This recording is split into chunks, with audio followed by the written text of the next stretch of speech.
Hi, welcome to this quick tutorial about variance analysis.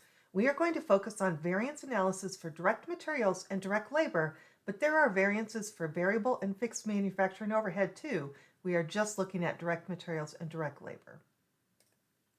Let's first start with standard costing.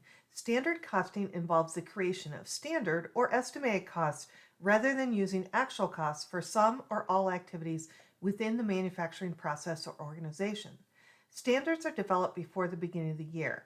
The reason that standards are used is because it can be really expensive and time consuming to track actual costs for every single product or transaction.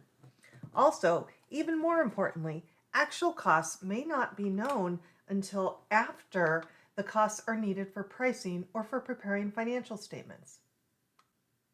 A standard is an expected cost or quantity that an organization will establish at the beginning of the fiscal year relating to items it produces or services it provides. Standards can relate to the direct materials price, direct materials quantity, direct labor rate, and direct labor hours. There are also standards for variable manufacturing overhead and fixed manufacturing overhead, but we are not covering those variances here. So why do variances happen? Standard costs and standard quantities are used to cost products and services throughout the accounting period. However, actual costs and actual quantities may be different than the standards. Remember that the standards are the best estimate of what costs or quantities will be before the period happens. Investigating the differences between actual and standards is called variance analysis.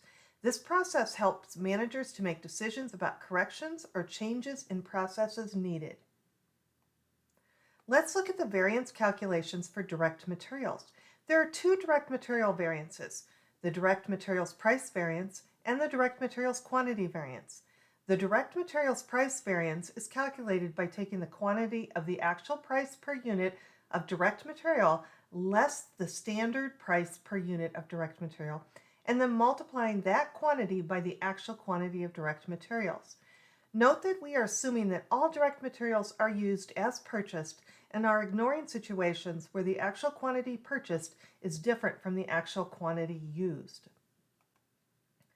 The direct materials quantity variance is calculated as the quantity of the actual quantity used less the standard quantity allowed for the actual units produced, and then multiply that quantity by the standard price per unit of direct material.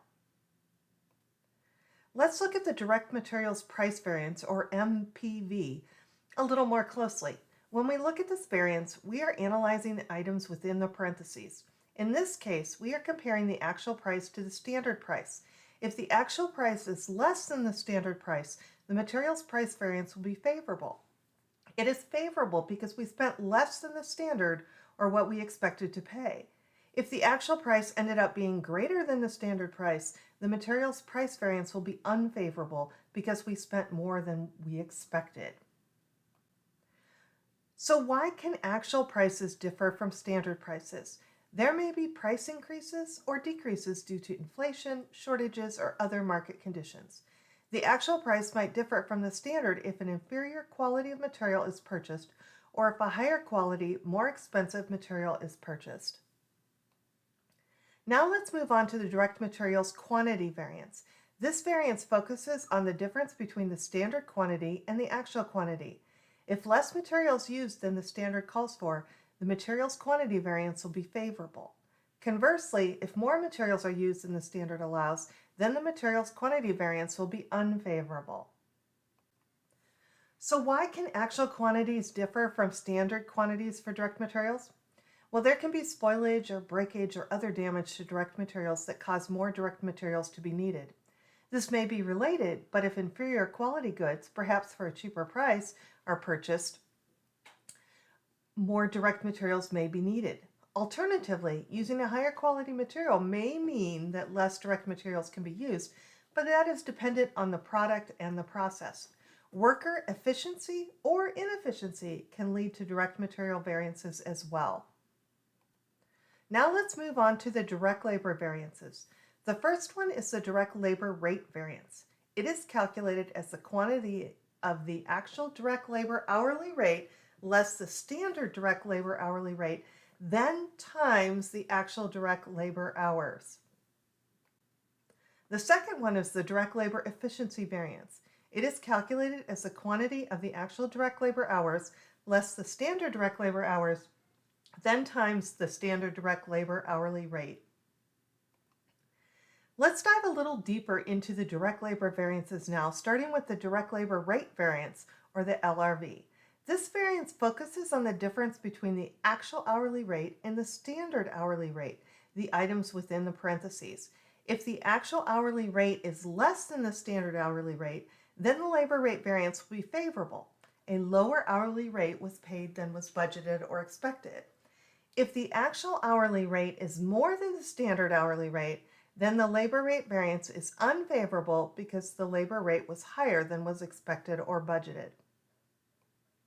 So why might there be a difference between the actual rate and the standard rate? First, and quite relevant today, is that the company may need to increase its wages to attract new employees, or the organization may need to hire more skilled workers who typically earn a higher hourly rate.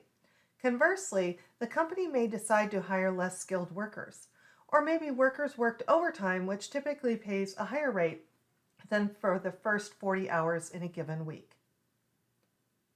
Now let's look at the direct labor efficiency variance. This variance is focused on the difference between the actual direct labor hours and the standard direct labor hours. If the direct labor hours worked are less than the standard direct labor hours worked, then the labor efficiency variance will be favorable. On the other hand, if the actual hours worked are more than the standard hours, then the labor efficiency variance will be unfavorable. More hours were worked than expected or budgeted. So why might actual direct labor hours differ from standard direct labor hours? Well, workers might not have the skills to do the work efficiently, causing them to work more hours. Perhaps an inferior quality material was purchased, causing workers to spend more time on the process. More skilled workers may work quicker, so those are just some of the reasons that actual direct labor hours differ from standard hours. Now let's go through our first example. Kent Furniture manufactures, among other things, tables. The cost of the wood used in the tables has been steadily increasing over the past year. Which variances would likely be impacted by the increase in the cost of the wood? The answer is that the direct material price variance will be impacted. The wood price increase will cause the actual price to be greater than the standard price, leading to an unfavorable materials price variance. Now let's go through our second example. Stow Bags manufactures, among other things, tote bags. To save money, a manager at Stow Bags purchased a cheaper canvas material. This cheaper material has several flaws in it that cause workers to recut several pieces during the cutting process. Which variances would likely be impacted by the purchase of the cheaper material? The answer is that the direct material price variance will be favorable due to the cheaper material. However, the direct labor efficiency variance will be unfavorable because workers have to recut pieces due to the inferior canvas. Okay, that's it. We're done. This video was created and narrated by Dr. Wendy Tietz. Have a great day.